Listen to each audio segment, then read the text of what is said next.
Hello and welcome to How to Deal with Grief and Trauma. My name is Natalie Himmelrich.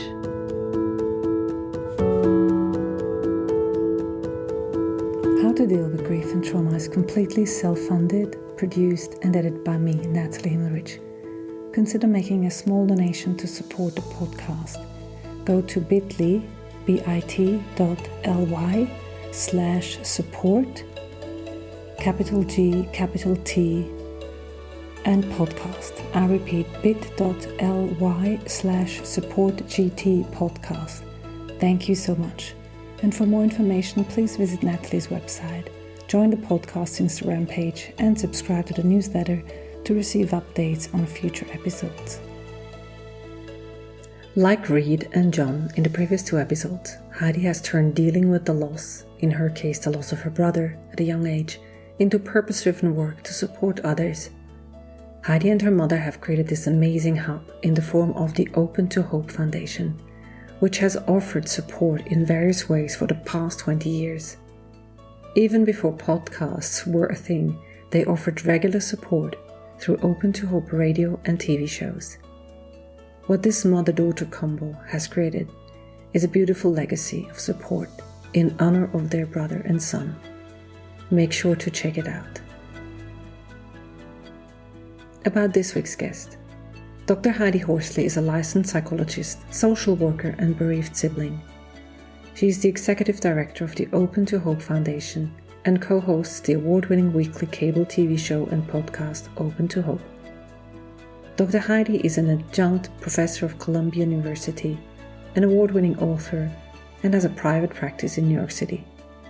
She has co-authored 8 books and has been interviewed on numerous television and radio shows, including 2020. She serves on the advisory boards for the Tragedy Assistance Program of Survivors of Military Loss, the Elizabeth Kubler-Ross Foundation, and Peace of Mind Afghanistan. In addition, for 10 years she worked for the FDNY Columbia University Family Guidance Program, helping families of firefighters killed in the 9/11 World Trade Center attacks. Her psychology doctoral dissertation was on the sudden death of a sibling. I hope you enjoyed today's episode. So welcome, Heidi. It's so nice to have you on the podcast. It's great to be here. How are you today? Great. Wonderful. Thank you.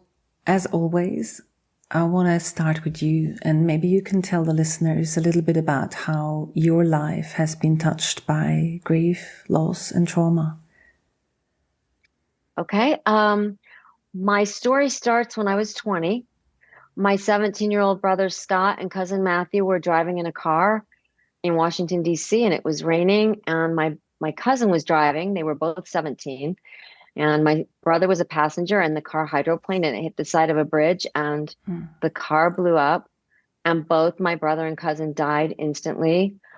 And that event really turned my world upside down. My brother was my go-to person. He was such a big part of my life, and suddenly he was no longer here. Neither was my cousin. So, it really put everything I ever knew into question. I started to wonder who I was. Who was I without my brother? It was a big identity loss for me. It put me in an existential place, and I didn't have meaning, and the pain was so great that not only did I not know how I was going to get through it, I honestly at times didn't know if I wanted to, because I didn't know how to exist without him.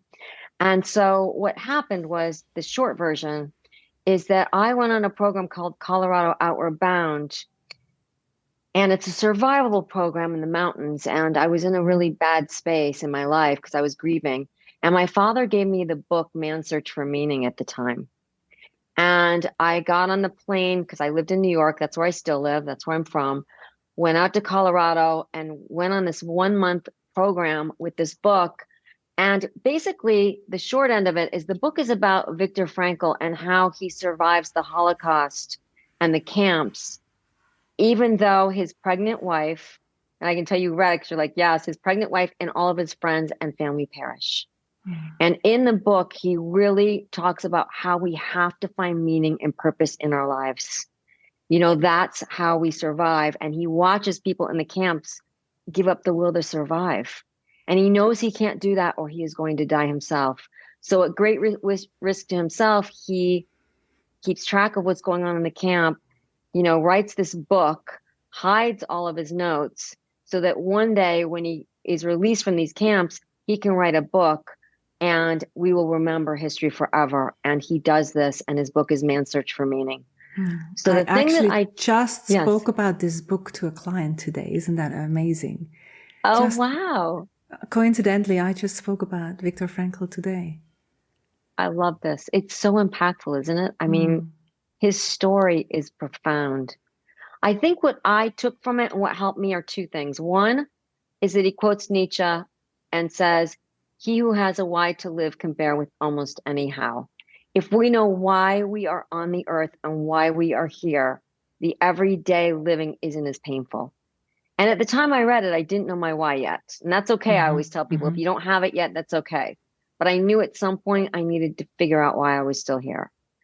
And the other thing that was important to me was that Viktor Frankl had lost not only his wife, who was pregnant, and his parents and his family and his friends, his entire community. And he had survived. And he not only survived, but he thrived. He eventually thrived. So I thought, I held on to him as a lifeline. I didn't know him, but I held on to this story as a lifeline because he was further down the road. He had lost he had lost many, many people, and he had gone on to create great meaning in his life. So sometimes we have to hold on to people that are further down the road when we feel like we're drowning in our own grief. And so that was the beginning for me of finding hope again and healing. But it was a journey. It was a big journey. It came in waves. There were times where I would get hope, little glimmers of it. And then there were times where grief would come crashing down on me again. It took me a long time, several years, to figure out my purpose. And, I dropped out of college. I moved to California. I worked, in retail to figure out my why. And it was about 3 years later that I decided my why was to help people find hope again. And that's basically what I've been doing for the last 25 years. So one thing that I'm interested in, probably also for people to understand, how much age difference was between you and your brother, and were you older or younger? I'm the oldest, so I was 20. And he was 17, and I have two other sisters. So he was the middle. He was the boy in the middle of the girls. So there was a 3-year difference between us. Yeah. And the other thing that I always find beautiful when speaking to you, and I've been on your podcast before, is the hope. As I've shared with you, the middle name of my daughter who died is Hope. And there's a significance for me to bring hope to people. So there is this shared meaningful word. So, but let's go a little bit to that place where you were 20, you were dealing with that huge loss and trying to find meaning. And I just spoke to this client today who's in this place after losing his child. And he's really battling with some severe existential crisis, as we know, which is quite common. But how did you come through that period? How did you go through that journey with finding new meaning? Well, I think I did it through support. Sibling loss is a very minimized, unacknowledged loss. And oftentimes when you tell people that you've had a sibling die, they ask you how your parents are doing. And so my parents were not doing well. So then you start talking about your parents rather than yourself. And, none of my friends had ever had a brother or sister die. I didn't know anyone that had this loss at 20. So I reached out to the Compassionate Friends and to some peer support organizations where there were people like me that had brothers and sisters die. And that was very helpful because I met other people that had had a similar loss. And connected with them, and they gave me the support that I needed at the time. So that's one of the things that really helped me early on, is finding others and not isolating myself. And I think that sounds really important, to have someone that is experiencing a similar kind of loss, like a sibling. You speak sort of the same language, as opposed to, your parents, how are they doing? Yes. So what helped you then? You said you went to live in LA or San Francisco, I'm not sure now, and you tried to figure out your why, and you, in the end, you came to a why to help other people find that hope. But what insights or resources have helped you come to that why and turn your life around in terms of actually the meaning of helping others who were going through something similar that you went through in your family? Well, I think getting support and then learning adaptive coping skills, because all the coping skills we learn are not adaptive. Some are maladaptive. So, if I'm drinking a bottle of wine every night because I miss my brother, that's a maladaptive coping skill. So I think learning things that would help for me, because we're all different. We have resources, but then we have to figure out what works for us. What kind of things worked for me. And that was really important. Exercise worked for me, not isolating. Yoga, those kind of things worked. Staying in the present as much as I could. Because when I got ahead of myself and thought, my brother won't be in my life for the rest of my life, it became very overwhelming thinking about that. Most siblings spend 80 to 100% of their lifetimes with each other. And yet at 20, I no longer had my brother. So I had to be careful about getting too ahead of myself in thinking about him not being in my life. When you say not getting ahead of myself for him not to be in your life, meaning what specifically? To sort of imagine the whole rest of your life to go on living without him, or?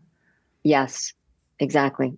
To imagine him not being at my graduation, him not knowing my children, him not being at my wedding, him not growing old with me, him not helping take with my parents as they grow old, him not walking with me in my life. I mean, siblings are parallel travelers in life together. And he was the person that I told everything to. When he died, a part of my history died, because he knew things about me nobody else knew. So, those thinking really deeply about what I had lost was so overwhelming that I had to be careful about not overwhelming myself, I guess. I mean, every relationship between siblings is different. So, yes. I mean, I only have one sibling, and it's different. So it's different even that to compare. And I suppose that your sisters, which you said they were younger, also had a different kind of relationship with your brother. How did you relate to your sister in that? Or sisters, you said twice. They all had a very different relationship. I have two other sisters, and they had a different relationship with him. We were all fairly close in different ways to him, and we all coped very differently. So, it was interesting because even though I had sisters, it was hard to talk with them about my brother because it brought us to a really painful place very quickly. So it was almost easier for me to reach out to other siblings that weren't in my immediate family. And we were also grieving very differently. And so sometimes we could maybe be judgmental about each other. One of my sisters kind of put her sibling loss on the shelf for many years and didn't really deal with it. And you see that a lot with siblings. Sometimes we're in the middle of our life and developmentally we're trying to just be regular 20-year-olds and 19-year-olds and 18-year-olds. And my other two sisters were teenagers and, they didn't really deal with it for many, many years. And that's okay. That's not abnormal actually with a sibling loss. So. Yeah, I think that's important to say. Thank you, because that also puts it into perspective. It's not the necessity to just have to deal with it right now, especially depending on the age of the siblings. But what would you wish that you would have known at the beginning of your grieving and healing journey? I wish I would have known that eventually I would find hope again. And the reason that we named our foundation the Open to Hope Foundation is because we do not want to tell people to have hope. We just want to let people know that it may be possible someday, if you're open to the idea of hope, to find it. So I wish I had known that it was possible to have joy again. I wish I had known that the best years of my lives were not over, because when my brother died, I thought my life is ended. It is destroyed. Everything good is gone. There will not be joy. There will not be hope. There will not be laughter. It's all behind me. And I realized that it's not. And I also wish I would have known that even though he is no longer here, he is such a big presence in my life. I remember him clearly, and he's been gone over 30 years, and I still remember him well. In fact, I probably remember him better now and have a stronger relationship with him, bond with him now than I did early on in my grief. Because early on in my grief, when I thought about him, and I thought about him in picture form, and I really thought about him and our memories, the grief overwhelmed me and shut down those memories. Yeah. I couldn't totally go there. Yeah. So now I can. Now I can go there with my memories, and the grief doesn't shut it down. That's really good that you mentioned that, because I just watched a film that was expressing just that. When we are so entrenched in the pain, then the person or the relationship with the person that we've lost is less available. So to understand that even though we can't rush through the pain, but there's a place where if that coupling of remembering equals pain can slowly be released or changed to other ways of relating or remembering, then there's even potential for more availability, the way you described it. That's fascinating. The other thing that I'm always thinking about as well with clients, because I have clients quite early on in raw grief, and one of my clients just last week, she shared with me, she said, I remember at the beginning you were telling me that there will come a time when you think of her and it won't hurt as much as it does now. And she, in her words, she said, I believed you, but I could not understand how this could be possible. And so last week was 20 months since she first started working with me. And it's a little bit like 21 months ago since her child died. And she says, I'm now in that place that you said would come. And I'm amazed that this is even possible to say. And so the question for me to you is, if you would have known earlier on that your good years aren't over, would you have believed it? That's a good question, because sometimes intellectually we know, but our heart takes a while to catch up with our heads. Like we know, but we still can't feel that. So I don't know that I probably wouldn't have believed it, to be honest with you. It probably would have been very difficult for me to believe it because the pain was so great. It just kind of took over everything. It might be just like something that we need to hear. And even though we don't believe, somewhere in our conscious or subconscious mind, it sort of lingers until it germinates into a knowing or into an understanding or even into a felt sense. Absolutely. So tell us a little bit more about Open to Hope. How do you support others? Yeah, so the Open to Hope Foundation was founded by me and my mother, and I'm the executive director and she's the president. And what it is, we started it about 20 years ago, and everything on there is free. All of our content is free at opentohope.com. And we have about 400 writers that write for us. So there's a lot of content, a lot of written content. And then we do a weekly podcast, as you know, because you've been on.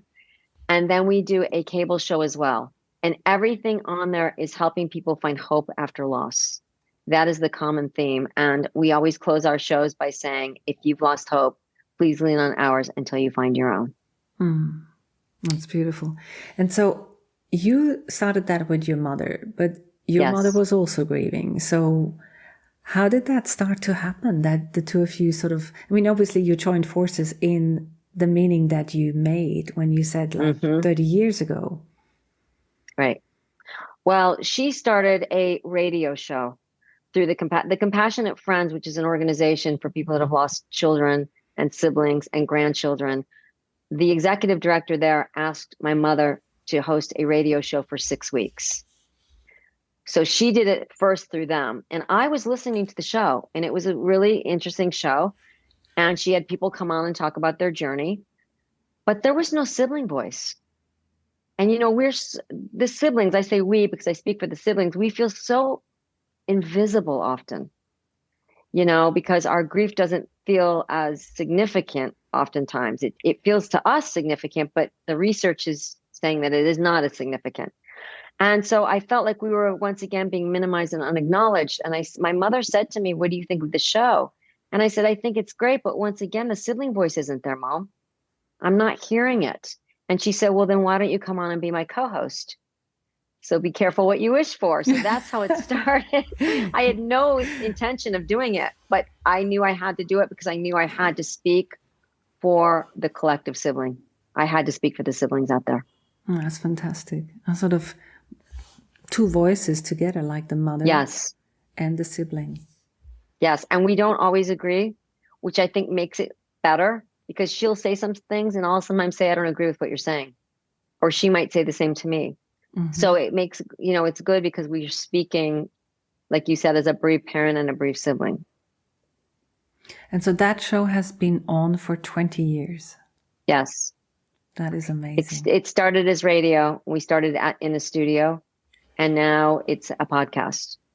That's fantastic. Yeah. So, all those links will be in the show notes for people to get to. And as I said to Heidi just before we started recording, I was a guest on Open to Hope before I knew anything about podcasting. I didn't even have the idea of having a podcast on my own. Mm-hmm. But I will link this show as well. I can't remember what we spoke about, but it's such an honor to be speaking with you and to have someone here who has been carrying this torch of supporting people out there well before there were podcasts. So I thank you for all that you have been doing with your mom for all those years, and offering this service is fantastic. Well, thank you, because it's our guests that make our show. It's your voice. It's listening to your loss with hope, and how, after losing a child, how you found hope again. And I love her name. But, so though our guests are the reason that we're even here today. Mm-hmm. And their stories are so profound and so moving and so inspiring. What would you want other grievers or healers to know that has greatly improved your journey? I guess I'd like them to know that we don't get over a loss. We learn to live with it. Because I don't want to get over Scott. I am who I am today because he was in my life. But I want to learn how to live without him in a positive way. I'd want them to know that our continuing bonds can remain strong. Scott is my guiding light. He always will be. He has a profound influence on my life today, even, and on my career, because I would not be doing what I'm doing without him. I created a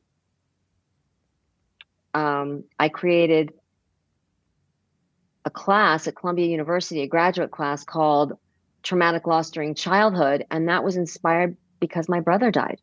And it looks at how our losses impact us across our entire life, and not in necessarily negative ways. The other thing I want people to know is there's post-traumatic growth. And post-traumatic growth happens after we've had profound losses. We grow in profound ways. We want them back. I wish Scott had never died, but he has. And so we do grow. Oftentimes people that have had great loss are more spiritual. They are more grateful to be alive. They're more connected to other people. They appreciate people more. They're not afraid of great adversity. They know how to get through great adversity, and they're not afraid to help other people who have had profound losses and adversity. So we do grow in really amazing ways. And the people that work in this space are just incredible. Just like you. So, thank you. You also work individually with clients. Yes. So how does that work? Like a therapist or like a psychotherapist? How do people find you if they would want to work with you? Well, they can go to drheidihorsley.com. They can go to opentohope.com. those are the two best ways to probably find me. If they go to Psychology Today, they can find me. I'm on Psychology Today also. So I do have a private practice, and my private practice is people that have had a death, people that have had a loss. So important. And so with you, we have this amazing resource for looking back, in a sense of looking back over 30 years. And so, I'm down my journey of grief for 12 years. It's going to be 13 years soon. How would you say, over looking back over your life for the last 30 years, how has this loss and trauma shaped you? Wow, how has it shaped me? It shaped me in every way. It's changed who I am in so many ways. It puts everything in context for me. I know what's important in life. And like I said, it's helped me, it's prepared me for the adversity that life holds for us. I appreciate people more. I have 2 children today because I had a brother that died. I have a son, and he was born in 1998, and I couldn't have another child. I had years of miscarriages and infertility. And, I wanted my brother to experience my son to experience a sibling. So, if I had never had my brother die, I probably would have had one child. But because he had died, I wanted my son to experience a sibling. So in 2006, my sister and I flew to China and adopted baby girls so that our sons could have sisters. And so those stories are how my brother continues to impact my life in positive ways. And he brings me to amazing people like you. I have an incredible group of friends and people that work in this space. So, and just the idea that there is hope. And, I always say closure is for bank accounts, not love accounts. Oh, that is beautiful. So that is such a beautiful, say it again. Closure is for bank accounts, not love accounts. I've not heard that before. That is beautiful. So the connection will exist as long as I'm here. And I think one of the reasons we're all here is to remember those that we love that have died and pass those memories on to people, and I talk to my children about my brother and who he was and what he was like, and they know him through me. So keeping the memory alive is important. One of my other podcast guests recently said to me that one of the pivoting point in her healing journey was hearing Joe Biden say, "We heal by remembering." If I misquote him, please excuse, but something along those lines. And for her, that was the pivoting point that made her come out of unhealthy coping strategies of grieving to more adaptive ways of coping. I love that. Is there any other thing that you would like to say to those listening that is important to you for them to know?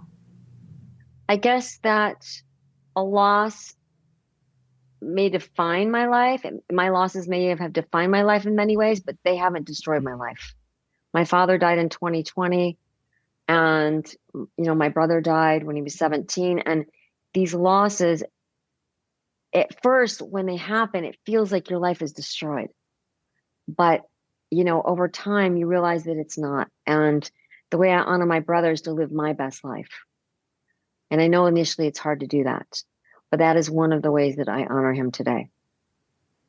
Thank you so much, Heidi. It's been a pleasure, and I think very significant for myself, plus also the listeners here on this podcast, to hear from you, especially as a sibling, but also in terms of the years of experience in healing from loss and trauma that you personally have, which is exceptional. Because I find many places, people who work in the grieving space, after certain years, they might turn to something else that is significant in their life. And to have you still following that strand of bringing hope to people, that is beautiful and inspiring. Thank you so much. Thank you. Thank you for building awareness for loss and hope and healing. And thank you for having me on this podcast. But before we go, the last thing that I do with my clients is I ask a couple of rapid fire questions. Are we ready? Okay. Okay. So grieving and trauma means? Boy, grieving and trauma means a wave of emotions. And healing means? Finding light and hope in the darkness. And what have you learned about yourself in the light of loss and trauma? If you were to summarize what you've already shared. I'm much stronger than I thought I was. And my brother and I still have a very strong connection. And one thing you wish people knew about loss and trauma? The worst loss that can ever be happening to you is the one that's happening to you right now. The one that's kicked you to the ground, the one that you don't know how you're going to survive. And one specific thing that has changed since your loss and trauma that you wouldn't want to miss, what is that? Oh, that's a hard one. I guess that the way that I handle adversity and the way that now I run towards those that are grieving. That's beautiful. I think I'm going to make a vignette of all the answers that you've given so far. I have to honestly say, those rapid fire question answers that you've given, each and every one has really made me go, wow. Thank you so much, Heidi, for your presence and for your wisdom for us today. Well, thank you. I appreciate it. Thanks for listening to How to Deal with Grief and Trauma.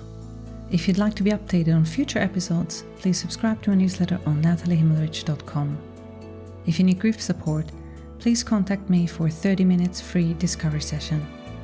How to Deal with Grief and Trauma is produced and edited by me, Natalie Himmelrich. To support this podcast, please rate, review, and subscribe to or follow the podcast on Apple, Spotify, or wherever you get your podcasts. Thank you. And remember to keep breathing. I promise it will get easier.